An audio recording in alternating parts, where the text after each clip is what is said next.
اعوذ باللہ من الشیطان اللعین الرجیم بسم اللہ الرحمن الرحیم۔ عظمت ماہ رمضان کے حوالے سے گفتگو شب قدر کی فضیلت میں چل رہی تھی۔ کل آپ کے سامنے پیش کیا گیا کہ شب قدر کسے کہتے ہیں، یعنی کہ شب قدر وہ رات کہ جس رات میں تقدیر لکھی جائے، اور جیسا کہ کل آخر میں امام جعفر صادق علیہ السلام کی حدیث پیش کی کہ جس میں فرمایا کہ شب قدر میں آئندہ 1 سال تک کے ہونے والے کام یعنی قسمت کو لکھ دیا جاتا ہے۔ سلسلے کو آگے بڑھاتے ہوئے آپ کے سامنے پیش کریں، حضرت امام جعفر صادق علیہ السلام سے پوچھا گیا کہ ایک شب قدر 1000 مہینوں سے افضل کیسے ہے؟ تو حضرت نے فرمایا کہ شب قدر میں نیک کام کرنا ان کاموں سے بہتر ہے جو 1000 مہینے میں انجام دیے گئے ہوں اور ان میں شب قدر نہ ہو۔ لہذا 1000 مہینے جن کے اندر ہم نیک اعمال کریں اور ان کے اندر شب قدر نہ ہو، اور ایک رات جو شب قدر ہو ان کے اندر اعمال انجام دیے جائے، تو وہ شب قدر والے اعمال 1000 مہینوں میں کیے گئے اعمال سے بہتر و افضل ہیں۔ شب قدر میں ہم کیا کریں؟ حضرت امام جعفر صادق علیہ السلام نے فرمایا ہے کہ مرحبا اور احسنت اور تعریف ان لوگوں کے لیے ہے جو شب قدر میں رکوع و سجود کے ساتھ رات گزارتے ہیں اور اپنے گناہوں کی بخشش طلب کرتے ہیں اور خوف الہی سے روتے ہیں۔ پس جو شخص بھی ایسا کرتا ہے تو وہ کبھی نا امید نہ ہوگا اور اس کی دلی مرادیں پوری ہوں گی۔ سبحان اللہ۔ امام نے فرمایا کہ اصل تعریف ان لوگوں کے لیے جو شب قدر میں رکوع اور سجدے کے ساتھ رات گزارتے ہیں۔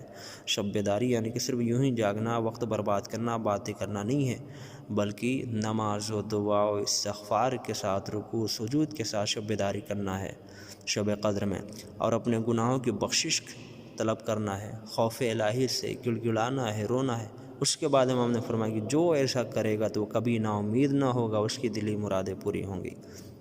شب قدر یہ وہ رات ہے کہ جو گناہوں سے بخشش کی رات ہے۔ حضرت رسول خدا صلی اللہ علیہ وآلہ وسلم فرماتے ہیں کہ جس شخص نے بھی ماہ رمضان کا روزہ بہت توجہ اور خوش اسلوبی سے رکھا، مکمل ایمان کے ساتھ رکھا، تو اس کے تمام گناہ بخش دیے جائیں گے، اور جو شخص بھی شب قدر میں توجہ سے نماز پڑھے گا تو اس کے بھی تمام گناہ بخش دیے جائیں گے۔ سبحان اللہ۔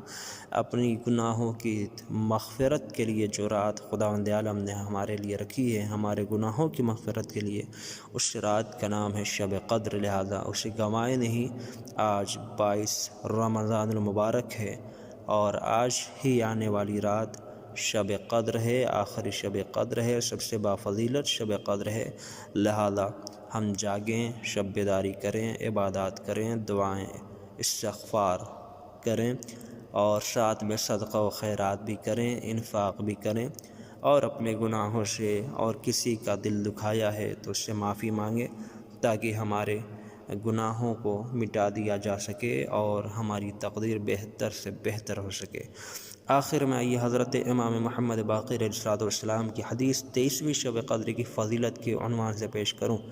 حضرت امام محمد باقر علیہ السلام فرماتے ہیں کہ جو شخص بھی ماہ رمضان میں شب قدر میں جاگ کر عبادت الہی میں گزارے اور 23ویں شب قدر میں 100 رکعت نماز پڑھے بشرط صحت اعمال، 100 رکعت نماز پڑھے تو خداوند عالم اس کی زندگی میں اضافہ فرما دے گا۔ سبحان اللہ۔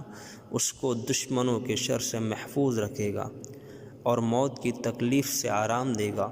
منکر اور نکیر 2 فرشتے جو قبر میں مردے سے سوال و جواب معلوم کرنے آتے ہیں، ان کے عذاب سے نجات دے گا، اور قیامت میں وہ اپنی قبر سے اس حالت میں آئے گا کہ اس کے چہرے سے نور ساطع ہو رہا ہوگا، اور اللہ تعالیٰ کے فضل و کرم سے اس کے داہنے ہاتھ میں اعمال نامہ دیا جائے گا۔ سبحان اللہ۔ آپ دیکھیں یہ آخری حدیث جو آپ کے سامنے میں نے پیش کی کہ اتنی بہترین حدیث، اگر ہم چاہتے ہیں، امام نے فرمایا اگر ہم چاہتے ہیں ہماری زندگی میں اضافہ ہو، شب قدر میں جاگنا ہوگا، اعمال کرنے ہوں گے۔ اگر ہم چاہتے ہیں دشمنوں کے شر سے محفوظ رہیں، اعمال کرنا ہوگا، شب قدر میں عبادتیں کرنا ہوں گی۔ اگر ہم چاہتے ہیں موت کی تکلیف سے آرام ملے تو ہمیں شب قدر میں جا کر عبادات کرنی ہوں گی۔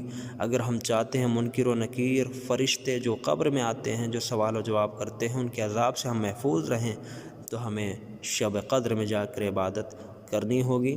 اور قیامت میں اگر ہم چاہتے ہیں کہ اپنی قبر سے اس حالت میں آئیں کہ ہمارے چہرے سے نور ساطع ہو تو ہمیں اس رات میں جا کر عبادت کرنی ہوگی، 100 رکعت نماز پڑھنی ہوگی۔ اور آخری اور چھٹی چیز جو امام نے فرمائی کہ اگر ہم چاہتے ہیں کہ اللہ تعالیٰ کا فضل و کرم ہمارے ساتھ ہو اور ہمارا نام اعمال ہمارے داہنے ہاتھ میں دیا جائے تو ہمیں اس شب قدر میں 100 رکعت نماز کو ادا کرنا ہوگا۔ تو یقیناً آج کی رات جو آنے والی ہے وہ بہترین شب قدر ہے، سب سے افضل شب قدر ہے۔ روایات میں ہے کہ یہ شب قدر پہلی 2 راتوں سے افضل ہے، اور بہت سی روایات سے معلوم ہوتا ہے کہ شب قدر یہی ہے، اور یہ بات اصلیت کے قریب تر ہے۔ اس رات حکمت الہی کے مطابق کائنات کے تمام امور مقدر ہوتے ہیں، بس اس میں پہلی 2 راتوں کے جو اعمال ہیں، یعنی جو ہم اعمال پہلی 2 راتوں میں کرتے ہیں وہ اعمال بھی کرنے ہیں، اور اس کے علاوہ چند مخصوص اعمال اس میں بھی ہیں۔ سب سے پہلے تو 23ویں شب کا غسل کریں گے، جس کی نیت ہوگی کہ میں غسل کرتا ہوں 23ویں شب قدر کا سنت قربتاً اللہ۔ پھر نماز مغرب اور نماز عشاء کے بعد بالکل پہلے کی طرح اعمال کریں گے کہ 2 رکعت زیارت امام حسین علیہ السلام کی نماز پڑھیں گے، 2 رکعت شب قدر کی نماز پڑھیں گے، جس کی نیت ہوگی میں نماز پڑھتا ہوں 23ویں شب قدر کی 2 رکعت سنت قربتاً اللہ۔ دونوں رکعت میں سورہ الحمد کے بعد 7 مرتبہ سورہ قل اللہ، نماز کے بعد صرف 70 مرتبہ استغفر اللہ و اتوب الیہ۔ یہ 70 مرتبہ پڑھنے کے بعد قرآن مجید کا عمل ہے کہ جو پہلے بھی آپ کے سامنے پیش کیا گیا، وہی بالکل بعین ہی ہو بہو قرآن مجید کا عمل اس میں بھی ہوگا، اور قرآن مجید کا عمل جو ہوگا اسے بھی آپ کے سامنے اسی میں سلسلہ وار پیش کر دیا جائے تاکہ آگے دقت نہ ہونے پائے۔ جب زیارت امام حسین علیہ السلام کی نماز اور شب قدر کی نماز پڑھ لیں اور 70 مرتبہ استغفر اللہ و اتوب الیہ کہہ لیں تو قرآن مجید کھولیں اور اپنے سامنے رکھ کر یہ دعا پڑھیں۔ بسم اللہ الرحمن الرحیم، اللہم انی اسألک بکتابک المنزل وما فیہ وفیہ اسمک الاکبر واسماؤک الحسنى وما یخاف ویرجى ان تجعلنی من اتقائک من النار۔ اس کے بعد اپنی حاجتیں طلب کریں، قرآن مجید کو اپنے سر پہ رکھیں اور پڑھیں۔ بسم اللہ الرحمن الرحیم، اللہم بحق هذا القرآن وبحق من ارسلتہ به وبحق کل مؤمن مدحتہ فیہ وبحقک علیہم فلا احد اعرف بحقک منک۔ پھر پہلے جو آپ نے پڑھا تھا 10 مرتبہ وہ پڑھنا ہے، بیک یا اللہ بیک یا اللہ بیک یا اللہ 10 مرتبہ، بمحمد بمحمد بمحمد 10 مرتبہ، بعلی بعلی بعلی 10 مرتبہ، بفاطمہ بفاطمہ بفاطمہ 10 مرتبہ۔ آپ آڈیو کو روک لیجیے گا اور 10 مرتبہ کہیے گا، بالحسن بالحسن بالحسن 10 مرتبہ، بالحسین بالحسین بالحسین 10 مرتبہ، بعلی ابن الحسین بعلی ابن الحسین بعلی ابن الحسین 10 مرتبہ، بمحمد ابن علی بمحمد ابن علی بمحمد ابن علی 10 مرتبہ، بجعفر ابن محمد بجعفر ابن محمد بجعفر ابن محمد 10 مرتبہ، بموسیٰ ابن جعفر بموسیٰ ابن جعفر بموسیٰ ابن جعفر 10 مرتبہ، بعلی ابن موسیٰ بعلی ابن موسیٰ بعلی ابن موسیٰ 10 مرتبہ، بمحمد ابن علی بمحمد ابن علی بمحمد ابن علی 10 مرتبہ، بعلی ابن محمد بعلی ابن محمد بعلی ابن محمد 10 مرتبہ، بالحسن ابن علی بالحسن ابن علی بالحسن ابن علی 10 مرتبہ، بالحجۃ القائم بالحجۃ القائم بالحجۃ القائم علیہم السلام 10 مرتبہ۔ یہ اعمال جو آپ نے کیا ابھی تک وہ اعمال کریں۔ اس کے بعد زیارت امام حسین علیہ السلام کی نماز کے بعد زیارت امام حسین علیہ السلام بھی انجام دیں، چونکہ نماز پہلے پڑھ لی ہے، اب صرف آخر میں آپ کو زیارت امام حسین علیہ السلام پڑھنی ہوگی۔ اور اس کے علاوہ اس رات میں چند مخصوص اعمال بھی ہیں، سورہ عنکبوت اور سورہ روم کو پڑھیں۔ امام جعفر صادق علیہ السلام نے قسم کھا کے فرمایا کہ اس رات ان دونوں سوروں کو پڑھنے والا اہل جنت میں سے ہے۔ اس کے علاوہ آج کی رات میں یعنی کہ 23ویں شب قدر میں سورہ حامیم دخان پڑھنا چاہیے اور 1000 مرتبہ سورہ انا نازلنا پڑھنا چاہیے۔ دعائے سلامتی امام زمانہ عجل اللہ تعالیٰ فرجہ شریف جتنا زیادہ ہو سکے اللہم کل ولیک الحجۃ ابن الحسن اس رات میں ہر وقت جتنا زیادہ ہو سکے پڑھنا چاہیے، اور اول شب میں غسل کرنے کے علاوہ آخر شب میں بھی غسل کرنا چاہیے، اور واضح ہو کہ اس رات غسل کرنا، شب بیداری کرنا، زیارت امام حسین علیہ السلام پڑھنا اور 100 رکعت نماز پڑھنا بہت زیادہ تاکید اور فضیلت ہے۔ 100 رکعت نماز جو اگر ہم قضاء عمری کی نیت سے پڑھیں گے، مثلا ظہر سے شروع ہوگی، یہ صبح پہ ختم ہوگی، اذان اور اقامت کہہ لی اور نیت کریں گے کہ میں نماز پڑھتا ہوں ظہر کی 4 رکعت قضاء عمری کی واجب قربت اللہ، 4 رکعت پڑھ لی ظہر کی، اس کے بعد آپ عصر کی پڑھیں گے، اس میں بھی نیت ہوگی میں نماز پڑھتا ہوں عصر کی 4 رکعت قضاء عمری کی واجب قربت اللہ۔ اگر آپ کی کوئی نماز قضا نہیں ہے تو 2 رکعت کر کے 100 مرتبہ آپ نماز پڑھیں گے، اور اگر قضا ہے تو یہ 6 دن کی آپ نماز پڑھیں گے جو ظہر سے شروع کریں گے صبح ختم کریں گے۔ اب اس کے بعد تہذیب الاسلام میں شیخ نے ابو بصیر کے ذریعے امام جعفر صادق علیہ السلام سے روایت کی ہے کہ امام نے فرمایا جس رات کے بارے میں یقین ہو کہ وہ شب قدر ہے تو اس میں 100 رکعت نماز اس طرح بجا لائے کہ ہر رکعت میں سورہ الحمد کے بعد 10 مرتبہ سورہ قل اللہ پڑھے۔ اگر زندگی میں نماز یا تو قضاء عمری کی 6 دن کی پڑھ لیں، یا امام فرماتے کہ ہر رکعت میں سورہ الحمد کے بعد 10 مرتبہ سورہ قل اللہ پڑھیں، اس طریقے کی 2 رکعت نماز پڑھیں۔ میں نے عرض کیا آپ پر قربان ہو جاؤں، اگر یہ نماز کھڑے ہو کر نہ پڑھ سکوں تو بیٹھ کر پڑھ لوں؟ فرمایا اگر کھڑے ہونے کی طاقت نہ ہو تو بیٹھ کر بھی پڑھ سکتے ہو۔ میں نے عرض کیا کہ اگر بیٹھ کر نہ پڑھ سکوں تو پھر کیا کروں؟